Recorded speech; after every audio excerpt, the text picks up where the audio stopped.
Buenos días, mi nombre es Flor Wilca, soy hija de Pedro Wilca Texe, secretario general de la CGTP y dirigente de Construcción Civil hasta 1992.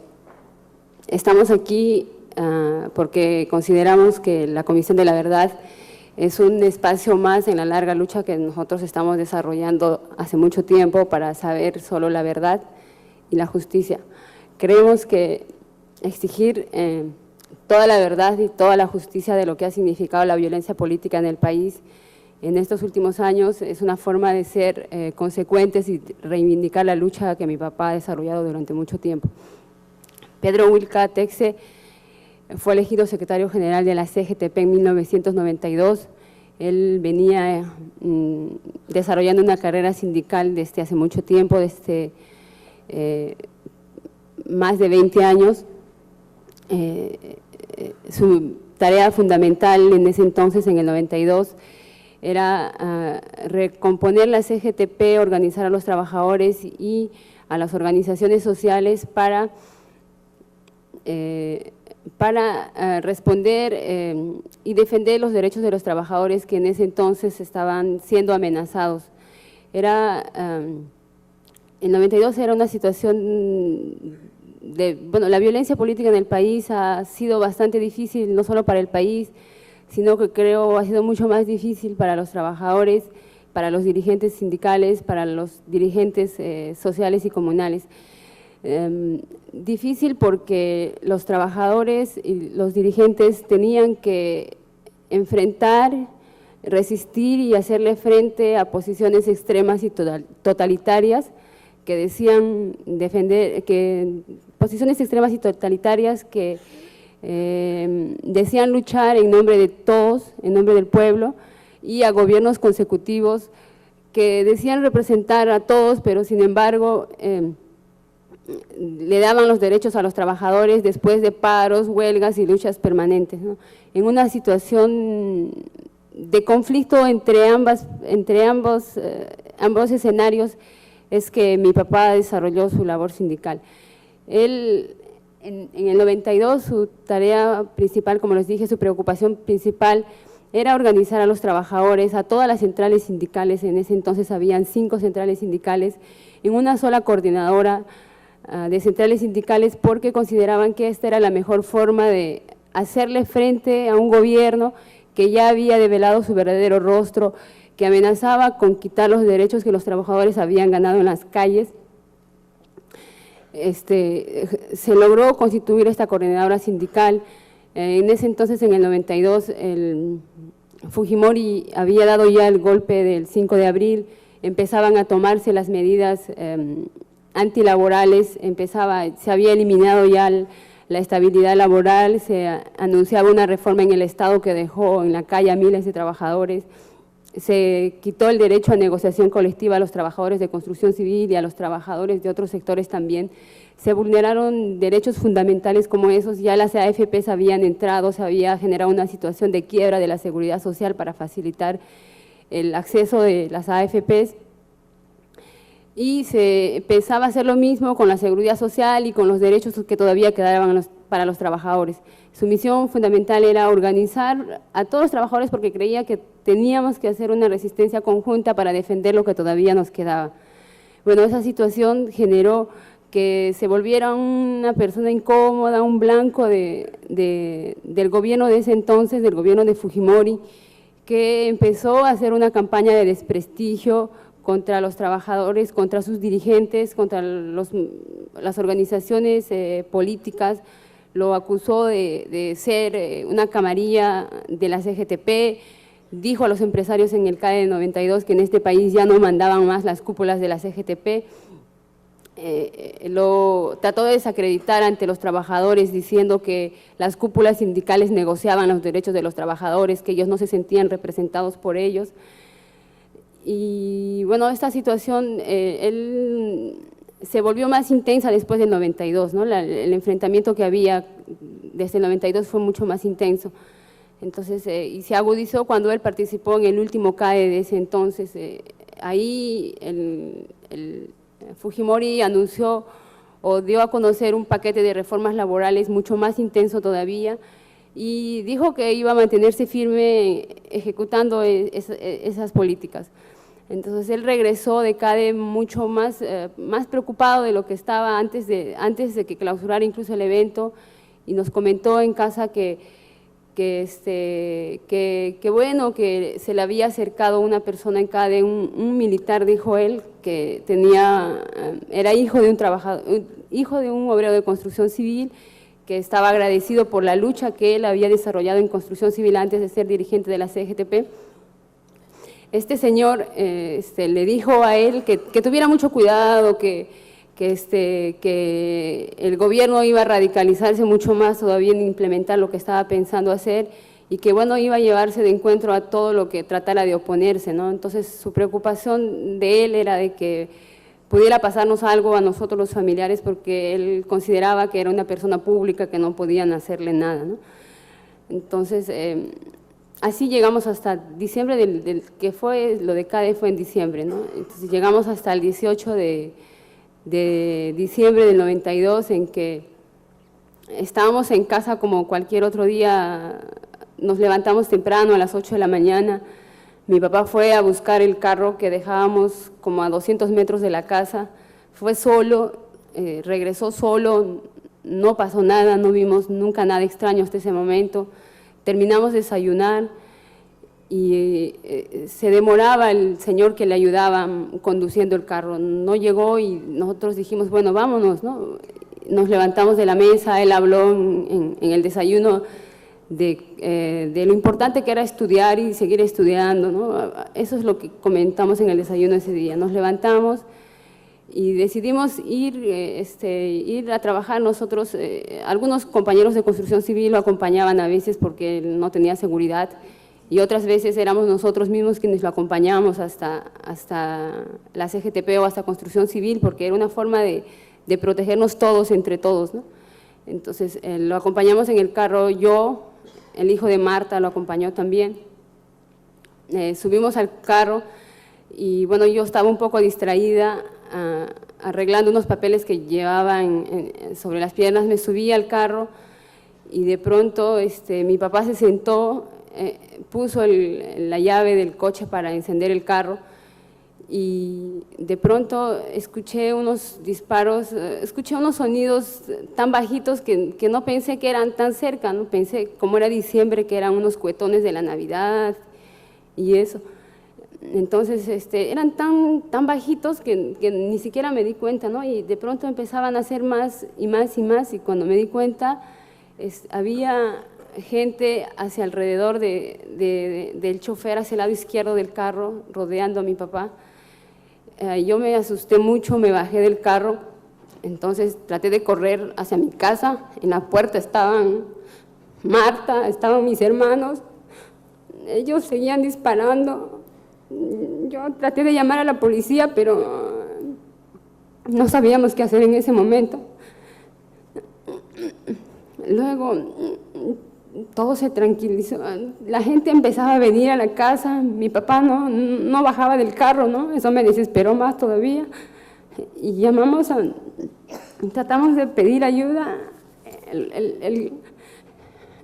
Nadie, no había carros que pasaran por ese momento, empezaron a pasar algunos carros, les pedimos que nos ayudaran a llevarlo al hospital. La gente decía, no lo toquen porque tiene una bomba, va a explotar. No querían que lo tocáramos. Entonces nosotros nos armamos de valor, lo bajamos como pudimos.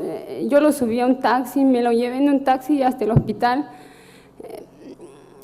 Cuando llegamos al hospital recién pude mirarle la cara, tenía varios impactos de bala en la cara, en la cabeza. Nunca más volvió a decir nada, nunca más volvió a estar con nosotros. Después de eso, a los 3 días, nosotros mismas decidimos ir a la DINCOTE por cuenta propia, porque no había interés, nunca nos llamaron, nunca se acercaron a nosotros, fuimos sin abogados. Cuando llegamos a la DINCOTE nos dijeron que ya el caso estaba resuelto, que no nos preocupáramos, que habían ya identificado a los responsables. Nos dijeron que esa mañana habían detenido a una persona horas antes de que ocurriera el atentado y que esa persona había confesado todo. Incluso nos dijeron irónicamente que si la policía lo hubiera puesto a disposición de la DINCOTE en el momento adecuado no hubiera pasado nada de esto, pero ya están identificados todos. A las 2 semanas de que ocurrió esto, nos vimos por la televisión que presentaron a varias personas atribuyéndoles este asesinato. Nosotros no los identificamos en ese momento a ninguno de ellos. Después, tiempo después fue detenida otra persona más y la policía nos volvió a citar para reconocerla, ¿no? Había mucha presión de la policía en ese momento porque nos decían, ustedes se están quejando por gusto, quieren hacer un escándalo, dicen de que no son, si son ustedes, yo no sé qué intereses políticos tienen en esto, y había mucha presión, nos decían, estas personas coinciden con las descripciones que ustedes han dado, y yo no sé qué buscan ahora, qué están queriendo que les digamos o qué están queriendo que les presentemos. Después siguió un proceso en el foro militar, nos citaron a nosotros, bueno, se hizo una reconstrucción policial que no duró ni más de 10 minutos, todo era más por cumplir, nosotros les decíamos, no, así no eran las cosas, ¿cómo eran entonces? Estaban más allá las personas, ya, entonces tú párate ahí y háganle la foto, ¿no? Una reconstrucción que era más por cumplir y por evitar de que la prensa llegara en ese momento y lo sorprendiera haciendo una reconstrucción. En el proceso militar nos juntaron a todos, familiares, testigos, familiares de los acusados, y todos en una misma sala, ¿no? Nosotros ya habíamos sufrido antes la presión de los familiares, de las personas que habían sido detenidas, que nos contaban, venían a la casa y nos decían, nuestros familiares no han sido amenazados, han sido torturados, por eso han dado sus testimonios. Nosotros queríamos mantenernos al margen de eso porque nosotros no los habíamos visto a sus familiares, no teníamos nada contra ellos. Decidimos no ir más a los procesos militares que se hicieron en el foro militar porque creíamos que no aportaba nada en las investigaciones, ¿no? Esa vez era verano, los jueces militares estaban más preocupados por el calor que hacía con las capuchas y no nos presentamos más nunca. Ahí quedó el caso, ahí quedó cerrado. Pero después en el 95 con el general Robles, se supo de que la existencia del Grupo Colina, su participación en el crimen de la Cantuta y en otros crímenes más, entre ellos Pedro Wilca. Se supo de testimonios de exagentes del Servicio de Inteligencia que estaban presos en Llanamayo, que contaban cómo había sido el asesinato, señalaban qué personas habían participado, ¿no? A partir de esos testimonios es que nosotros pedimos una nueva investigación en el Congreso. Se forma una comisión investigadora que la preside el congresista Revilla. Uno de los principales acusados ratifica su testimonio en un video, pero después es indultado y cuando es citado por la comisión niega todo lo que había dicho. Lo único que decía, toda pregunta era negativo, no negativo o afirmativo. Luego ese testigo se negó a someterse a un detector de mentiras y desapareció, nunca más supimos de él. La comisión citó a Martín Rivas porque él era uno de los principales acusados por estos testimonios. Martín Rivas no quiso darnos la cara, se escapó del Congreso por una de las ventanas, huyó y la comisión Revilla cerró el caso diciendo que el principal acusado, el principal testigo se había ratificado de los testimonios y nuevamente el caso quedó cerrado. Luego insistimos en el Poder Judicial que se reabriera el caso otra vez ante nuevos testimonios de nuevos agentes del Servicio de Inteligencia que habían sido detenidos y el Poder Judicial nombraron a una jueza que su esposo era un agente del Servicio de Inteligencia Nacional. Nosotros recusamos a esa juez, cambiaron de juez, pero tampoco se profundizaron las investigaciones y volvió a cerrarse el caso. Nosotros presentamos nuestro caso ante la Comisión Interamericana de Derechos Humanos. La Comisión Interamericana hizo una investigación y falló en que, pidiéndole al Estado de que reabre el caso, de que hay nuevos elementos que pueden ayudar a una investigación mucho más amplia y mucho más certera. Ahora nuestro caso está nuevamente en el Congreso, tenemos entendido que se ha formado una subcomisión investigadora que va a hacerse cargo de este caso y otra vez en el Poder Judicial, en la Fiscalía de la Nación, hemos pedido nuevamente de que se reaperture este caso. Para nosotros, la necesidad de que se sepa la verdad de este caso es muy importante. Creemos que la muerte de Pedro Wilca, como la muerte de todas las víctimas en la violencia política, es una herida todavía abierta en el país, y mientras los asesinos no vayan a la cárcel, esa herida seguirá abierta y seguiremos esperando justicia. Voy a presentarles a Marta, que va a continuar con el testimonio.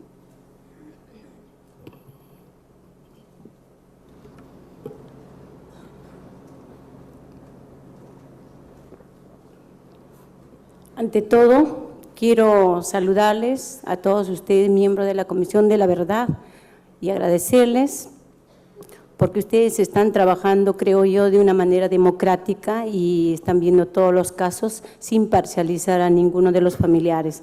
También saludar a toda la audiencia que está participando abiertamente, gracias a la generosidad que ustedes han brindado a un público abierto. En todo lo que ha dicho Flor de María, la hija que ese día ha estado presente en los hechos, el 18 de diciembre del año 1992, yo tengo que agregar como persona firme y una persona que no va a evadir a la verdad, sino decir tal como han sido los hechos.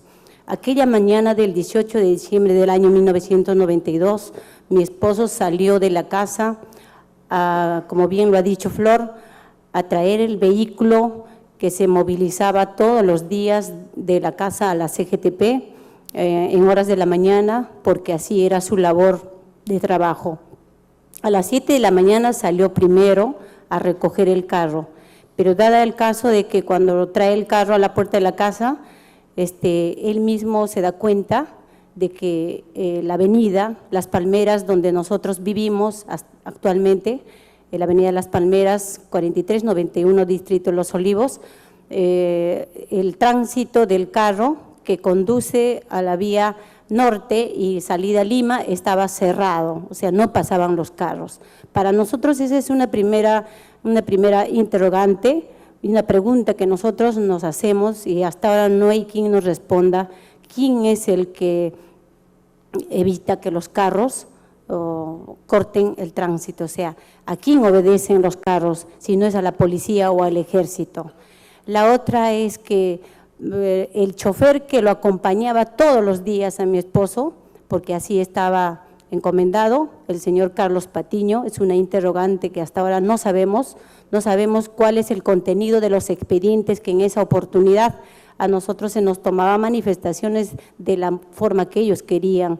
Nosotros en ese aspecto éramos ignorantes, no conocíamos que nosotros debíamos acudir a la DINCOTE o a la prefectura o a donde se nos mandaba a interrogar al tribunal sin rostro, íbamos sin tener un asesor legal. Eso para nosotros también es otra interrogante. Aprovecharon de nuestra ingenuidad y hacían las cosas como les daba la gana, inclusive el año 1997, cuando ya tuvimos un abogado a raíz de los testimonios que apareció las cartas del señor Mesmer Carles Talledo y Clemente Alayo, exmiembros del CIN, cuando el general Robles nos llama por teléfono para decirnos que había testimonios que habían aparecido, que quienes realmente habían sido los que habían cometido el crimen de mi esposo eran miembros del CIN. Nosotros nos apersonamos a su casa para ver si era cierto y efectivamente el contenido de las cartas de ese entonces eran bien largas, narraba tanto que inclusive estaban incluidos el atentado del Canal 2, el atentado del Canal 13, en fin, otros y varios casos más, inclusive la muerte de Saúl Cantoral. Todas estas cosas a mí me hizo reflexionar más y yo pedí ayuda y por mi propia cuenta pedí al partido aprista, que en ese entonces creo que tenía una mínima cantidad de congresistas en el Congreso representando a su partido, todos eran de bancada de mayoría, Cambio 90 y del gobierno de Fujimori, que lógicamente en ese entonces ellos no nos iban a apoyar nunca. Entonces yo conversé con el señor Jorge del Castillo y le pedí por favor a él mismo para que me apoyara, porque me enteré que él estaba conformando la subcomisión de derechos humanos, pero quien la presidía era el señor Anselmo Revilla. Luego, cuando en esa mañana, quiero retroceder a lo que estuve yo hablando, esa mañana cuando no llegó el chofer, esperábamos desesperadamente que llegara el chofer para que conduzca el carro, el señor Carlos Patiño, no llegó. Él mismo me dice, Marta, no hay carros, ¿qué ha pasado? Ahí paro armado, porque como siempre se decretaban paros armados. Él quiso salir a la casa, pero después regresó, pero después como no llegaba el chofer, ya casi 8 en punto, como él era un hombre muy ordenado, le gustaba cumplir a cabalidad su labor sindical, entonces me dice, mejor me voy, nos despedimos con un beso. Mis hijos menores todavía no habían bajado de su dormitorio, me quedé en la puerta, Flor lo acompañaba al lado de él y mi hijo en la parte posterior. Cuando yo me paré en la puerta, vi solamente que un hombre cruzó de la avenida de al frente con una casaca casi similar a la que está llevando el reportero, manga corta con una camisa celeste, el hombre más o menos bajo, se le acerca por la ventana del carro y saca una metralleta, una tipo pistola o metralleta corta y enfunda sobre él, por el lado izquierdo. Y cuando en ese momento parece que a mí se me nubló la vista, o enmudecí, no sabía cómo gritar, hacerle reaccionar a Flor. Claro, como ella ha dicho, sonaba como canchita el disparo, no sonó fuerte. Al cabo de un rato, cuando yo no sabía qué hacer, hacerle reaccionar a ella, gritarle. Como les digo, no tenía voz para gritar, creo que hablé, pero no me escuchaba porque perdí la voz. Entonces, alcé una piedra, quería tirar, pero tampoco había tirado. Regresé a mi casa porque la puerta estaba ahí, teníamos nosotros una pistola que también tenía licencia porque él cuando fue miembro del directorio del Banco de la Vivienda les habían dado por seguridad, creo. En ese momento pensé sacar la pistola, tenía un hacha también porque a él le gustaba mucho cuidar sus plantas, el árbol que estaba creciendo en mi casa, pensaba salir con el hacha, tampoco lo hice. Recién ella ya se dio cuenta porque su papá en cámara lenta desvanecía, soltó las llaves del carro y le dije que llamara por teléfono, gritaba y ya bajaban mis hijos, era un desorden total. Fue una mañana muy triste para nosotros, es doloroso recordar todo lo que nosotros hemos vivido y después ya nos encañonaron, más gente vinieron, como 10 personas, yo no pude diferenciar si había hombres y mujeres, como les digo, yo ya creo que no, mi vista se me apagaba. Lo único que hice era decirle a Flor que me ayudara para cargarlo, yo fui a agarrarle la mano y estaba pulsando, pensé que no había fallecido porque tampoco sangraba, solo se le veía la herida en el cuello y ningún carro venía porque estaba cerrada la calle, pero nosotros, por una vecina, creo que ya se compadeció de nosotros porque tenía miedo de salir, pidieron para que un vecino de abajo, de una cuadra más abajo, trajera el carro en retroceso y en ese carro Flor lo conduzco al Hospital Cayetano Heredia. Al cabo de todo ese tiempo yo he estado tras del el seguimiento de que este crimen sea esclarecido porque para mí las pruebas más eficientes de que no ha sido Sendero eran desde el momento en que sucedió los hechos, que como yo había visto otro crimen similar al que ocurrió prácticamente en el distrito, en el mercado del pueblo, tras de la casa donde nosotros vivimos, sucedió un hecho sangriento de Sendero cuando yo iba a comprar al mercado, atacaron el mercado del pueblo, encapuchados con trapos rojos y tiraron volantes, inclusive a los que pasábamos a comprar al mercado nos dijeron que nos tiráramos al suelo. Desde esa fecha yo comencé a tejer una idea de que este crimen de mi esposo no ha sido similar al que sucedió esa vez, porque hubiera sido de que ellos hubieran acabado con nosotros, nos hubieran matado porque nosotros estábamos a la libertad de que ellos hicieran lo que les dé la gana con nosotros. No fue así. Y más para nosotros ha sido cuando también aparecen las cartas del señor Mesmercal Talledo, donde narra específicamente todos los hechos sucedidos en el país por la violencia política, por la venganza del señor Fujimori y todo porque mi esposo amenazaba a las huelgas y a los paros. Reiteradamente aparecen cartas del señor Mesmercal Talledo y nosotros seguíamos insistiendo en el Congreso de la República, en el Ministerio Público, cuando estuvo de fiscal de la Nación la señora Blanca Nelly de Acolán, cuando estuvo el señor Miguel Aljovín, acompañada de los trabajadores, al cual también debo de agradecer en esta oportunidad, porque ellos más que compañeros, más que amigos, son hermanos nuestros, porque son familiares acá en la capital que nos han acompañado en todo momento.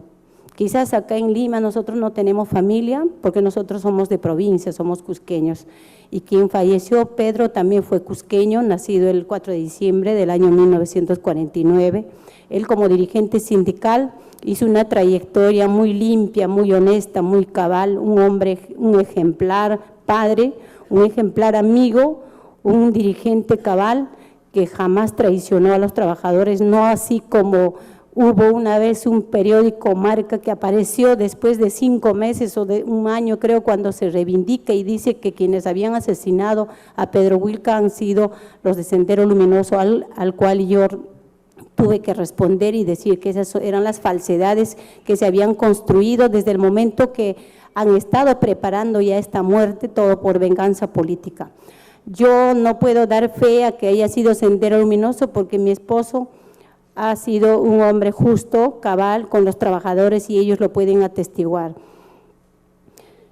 Además que mi esposo siempre como dirigente participaba no solamente como dirigente sindical, sino como dirigente de pueblo popular. Él siempre ha estado constantemente en las reuniones de asentamientos humanos, asociaciones de vivienda y él nunca tuvo miedo de decir voy a conseguirme seguridad porque me van a hacer algo. Tenía esa seguridad de que él no tenía nada en su conciencia, por lo tanto no tenía por qué estar cuidándose con militares o con policías que lo acompañan.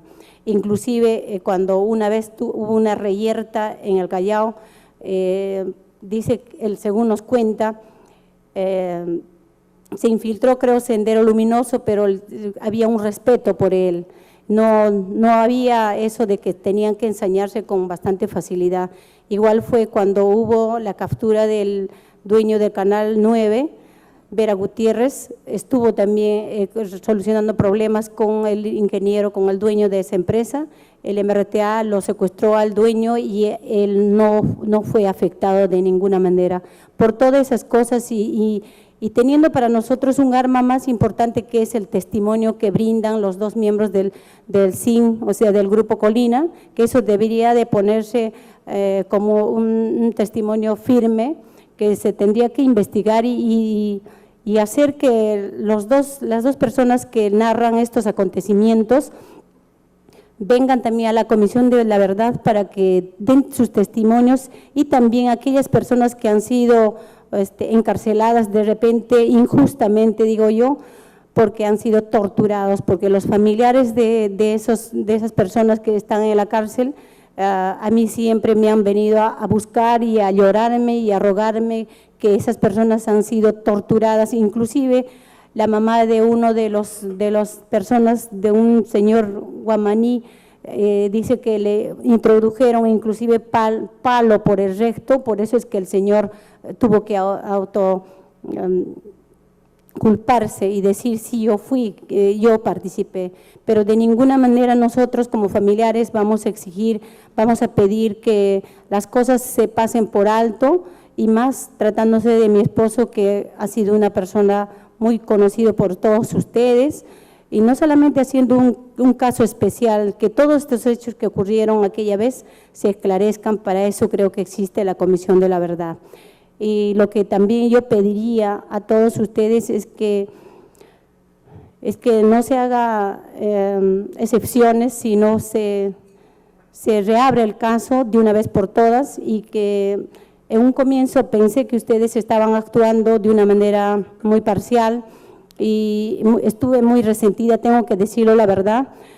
muy resentida porque luego de haber iniciado un proceso último con la nueva fiscal, la señora Nelly Calderón, luego haber llevado el caso al Congreso de la República, sin embargo, hasta ahora no se nombra la subcomisión, solamente el asunto ha llegado hasta la Comisión de Justicia, que estuvo presidida por el congresista Daniel Estrada, pero hasta el momento nuestro caso está prácticamente en el archivo. Nosotros quisiéramos y pediríamos que se esclarezca porque Pedro Wilca no solamente es reclamado por sus familiares, sino por todos los trabajadores que hoy nos acompañan en esta audiencia. Y también el Perú necesita hombres como él, porque un hombre como él fácilmente no se va a encontrar. Pero yo pido también en esta audiencia agradecerles a todos ustedes que nos han escuchado. Quién sabe, no hemos sido unas personas que no queremos aprovechar el tiempo. Lo que tendríamos que decir creo que es mucho más, pero a veces nosotros creo que vamos a terminar llorando y no quisiéramos conmover a la sala porque es terrible recordar todo esto. Muchas gracias.